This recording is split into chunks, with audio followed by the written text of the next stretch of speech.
এবার কুমিল্লার বন্যা পরিস্থিতি জানাতে সরাসরি যোগ দিচ্ছেন সহকর্মী শাহাবুদ্দিন। শাহাব, কুমিল্লায় বন্যার অবস্থা আজ কেমন দেখছেন?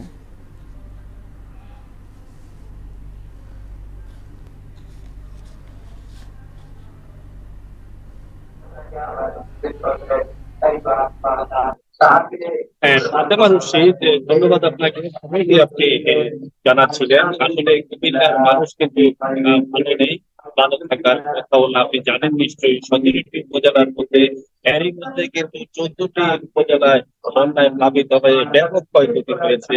মানুষের কুমিল্লার মানুষের স্বপ্নে গড়ে তোলা ঘর, বাড়ি, আশের খামার খামার থেকে শুরু করে কৃষি কোনো কিছুই কিন্তু তাদের অবশিষ্ট নেই।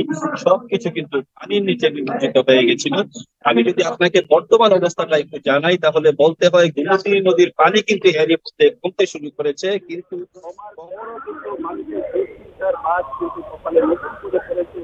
এজন্য কারণ তারা যে পূর্বের অবস্থায় ফিরে যাবে, ঘরদোর কিছু কিন্তু তাদের অবশিষ্ট নাই। সবকিছু কিন্তু পানির নিচে নিমজ্জিত হওয়ার কারণে বন্যার পরবর্তী সময় তারা যুদ্ধে বিধ্বস্ত যে ঘর বাড়ি যেরকম থাকার কথা ঠিক তেমনি কিন্তু অবস্থা।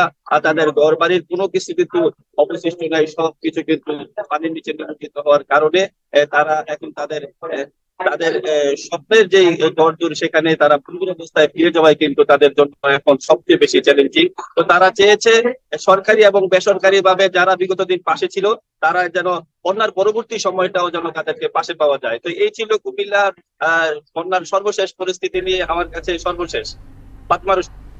শাহাব, আপনাকে ধন্যবাদ।